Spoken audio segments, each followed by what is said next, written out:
Hello students, topic for today's class is the micro world, and in its first part you will get to learn about classification of microbes or classification of microorganisms. तो इस chapter के introduction से start करते हैं। Microbes, अब ये microbes क्या है? माइक्रोब्स जो हम माइक्रो ऑर्गेनिज्म्स बोलते हैं उन्हीं को हम माइक्रोब्स भी बोलते हैं। They are also called as microbes. Microbes are extremely small organisms that cannot be seen, with the naked eyes. ठीक है, माइक्रोब्स क्या है? बहुत ही ज्यादा छोटे ऑर्गेनिजम्स होते हैं जिनको हम अपनी आंखों से देख नहीं सकते। They are also called as micro organisms. जैसा कि मैंने बताया आपको, they are also called as micro organisms और उन्हीं को कहा जाता है माइक्रोब्स। और इस चैप्टर में हम इन्हीं के बारे में पढ़ेंगे कि माइक्रोब्स या माइक्रो ऑर्गेनिज्म्स क्या होते हैं, कितने टाइप्स के होते हैं, क्या क्या होते हैं, उनसे बेनिफिट्स क्या होते हैं, उनके डिसएडवांटेजेस, उनसे हमको डिसएडवांटेजेस क्या क्या है, वो हम इस चैप्टर में पढ़ेंगे। जैसे देख लेते हैं, एग्जाम्पल्स हैं बैक्टीरिया, फंगाई एटसेट्रा। कुछ एग्जाम्पल दे रखे हैं। Microbes are not always harmful. Microbes जो होते हैं वो हमेशा ही हार्मफुल नहीं होते, but also helpful many a times. कई बार वो हमको हेल्प भी करते हैं। They are also helpful to us. Microbes है या माइक्रो ऑर्गेनिज्म्स है जो है हमेशा हार्म ही नहीं करते, वो हमको हेल्प भी करते हैं या हमारे लिए हेल्पफुल भी होते हैं। तो ये तो हो गया छोटा सा इंट्रोडक्शन। अब आज की हमारी क्लास के मेन टॉपिक पर आते हैं जो कि है क्लासिफिकेशन ऑफ माइक्रोब्स या फिर micro organisms. Microbes are classified broadly into 4 groups. 4 group में डिवाइड किया है, 4 पार्ट में डिवाइड किया है। They are bacteria, fungi, protozoa and algae. ये है इसके 4 पार्ट्स या 4 टाइप्स हैं माइक्रोब्स के या माइक्रो ऑर्गेनिजम्स के। 4 टाइप्स हैं, bacteria, fungi, protozoa and algae. तो माइक्रोब्स के फर्स्ट टाइप पे चलते हैं जो कि है bacteria. Bacteria one of the oldest life forms.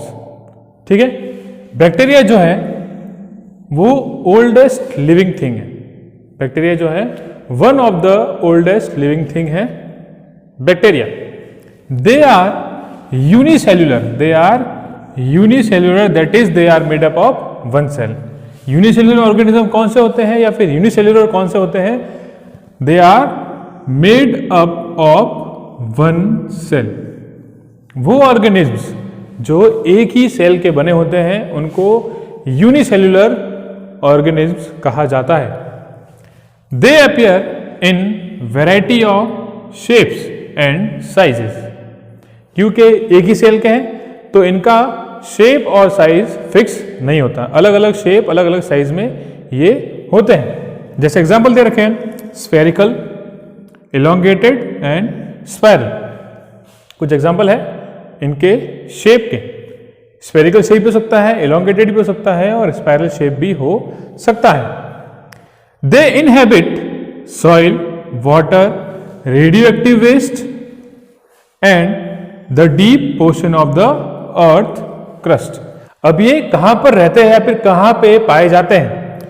In the soil, water, radio active waste and in the deep portion of earth crust. Earth crust के deep portion अंदर की तरफ पाए जाते हैं या होते हैं या मिलते हैं। In fact they also live in plants and animal bodies. यहां तक कि ये जो बैक्टीरिया है, बैक्टीरिया प्लांट्स और एनिमल की बॉडीज में भी रहते हैं। दे लिव इन कॉलोनीज। अब ये कॉलोनीज का मतलब ये नहीं है कि वो सोसाइटी बनाकर या कॉलोनी बनाकर रहते हैं बिल्डिंग में, घर में। वो एक ग्रुप में रहते हैं, एक साथ रहते हैं। ग्रुप में अगर कहीं आपको बैक्टीरिया मिलेंगे तो वो एक साथ ग्रुप में आपको वहां पर मिलेंगे। सम ऑफ देम आर ऑटोट्रॉपिक, ठीक है। उनमें से कुछ जो होते हैं वो ऑटोट्रॉपिक होते हैं। ऑटोट्रॉपिक का मतलब होता है प्रिपेयर देयर ओन फूड। वो ऑर्गेनिजम्स जो अपना फूड खुद प्रिपेयर करते हैं उनको ऑटोट्रॉप्स कहा जाता है, और जो न्यूट्रिशन जो लेते हैं उनको उसको कहा जाता है autotrophic nutrition. While others are heterotrophic, ठीक है। और जो अपने फूड के लिए किसी और पे डिपेंड रहते हो, depend on others for their food, उनको कहा जाता है हेटेरोट्रॉप्स। और जो न्यूट्रिशन जो लेते हैं उसको कहा जाता है हेटेरोट्रॉपिक न्यूट्रिशन, ठीक है। तो some of them are autotrophic and some of them are heterotrophic.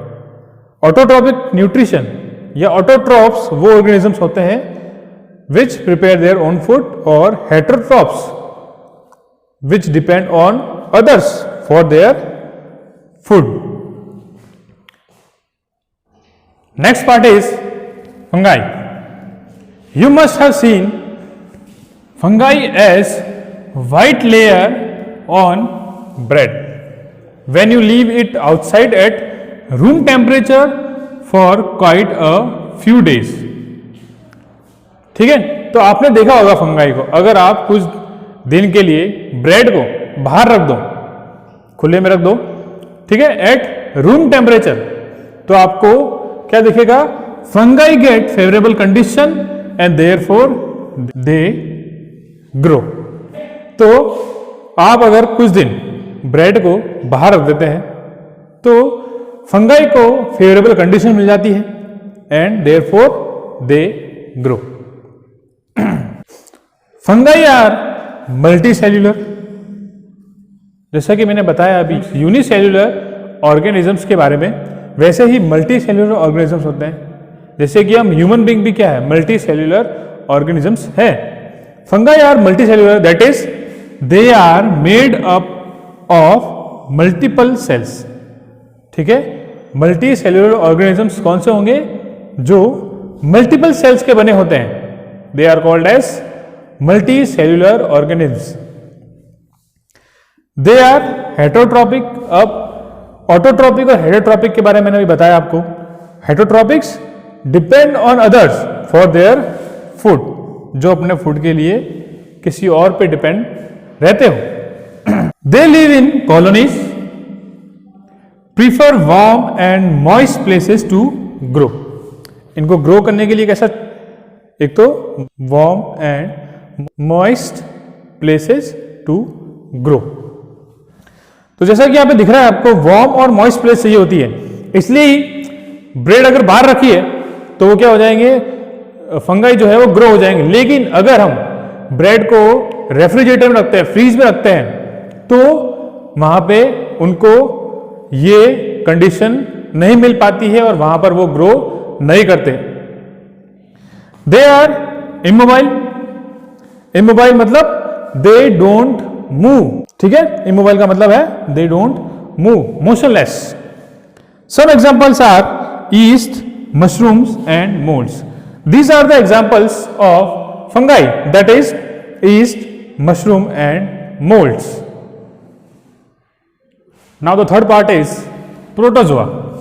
They are mostly unicellular. वो ज्यादातर कैसे होते हैं protozoa? Unicellular means they are made up of only one cell. Some of them are autotrophic while others are heterotropics. अब जैसा कि मैंने आपको बताया था, ऑटोट्रॉपिक्स which prepare their own food and heterotropic which depend on other for their food. They prefer moist and aquatic habitat.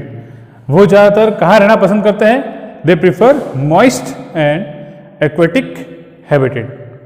ठीक है? They can live singly.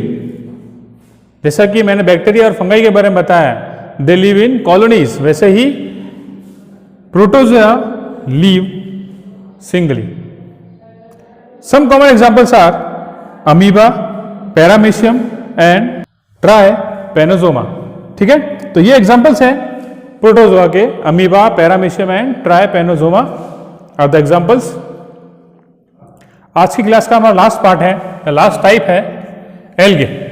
Micro organisms या फिर माइक्रोब्स का लास्ट टाइप, फोर्थ टाइप है algae. They are multi cellular. Multi cellular वो organisms होते हैं which are made up of multiple cells, जो मल्टीपल सेल्स के बने होते हैं. They prefer mostly aquatic habitat. They mostly prefer aquatic habitat, पानी में रहना पसंद करते हैं.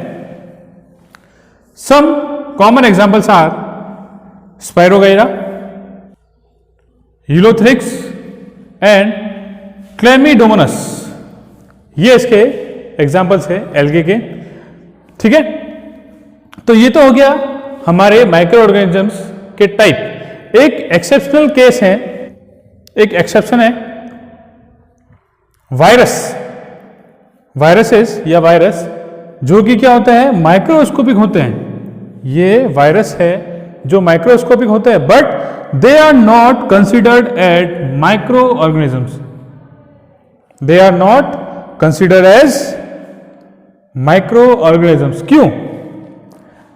Because they behave like non living things. हम ऑर्गेनिजम्स की बात कर रहे हैं, तो ऑर्गेनिजम्स तो क्या होते हैं, लिविंग थिंग होते हैं, but they behave like non living thing when outside the host cell. जब वो होस्ट सेल के बाहर होते हैं तो वो कैसे बिहेव करते हैं, non living thing. Host cell, अब ये होस्ट क्या है, कोई लिविंग बॉडी, कोई भी ऑर्गेनिजम्स जब उसकी बॉडी के बाहर होंगे तब ये कैसे बिहेव करेंगे, non living thing. But they reproduced only when inside the host cell. जब किसी होस्ट के सेल के अंदर होंगे तो दे क्या करेंगे, रिप्रोड्यूस करेंगे, मतलब लिविंग थिंग्स बन जाएंगे. तो ध्यान रखना है कि वायरस एक एक्सेप्शनल केस है जो कि माइक्रो ऑर्गेनिजम्स नहीं होते. ठीक है, माइक्रो तो होते हैं बिकॉज दे आर माइक्रोस्कोपिक, लेकिन उनको माइक्रो ऑर्गेनिजम्स कंसिडर नहीं किया जाता because they behave like non living thing. ठीक है, और वो अगर किसी लिविंग थिंग की बॉडी के अंदर चले जाएंगे तो as a living thing behave करेंगे, लेकिन अगर वो किसी लिविंग थिंग की बॉडी के बाहर है तो वो as a non living thing behave करेंगे. तो ये ध्यान रखना है कि वायरस जो है एक एक्सेप्शनल केस है इन माइक्रो ऑर्गेनिजम्स.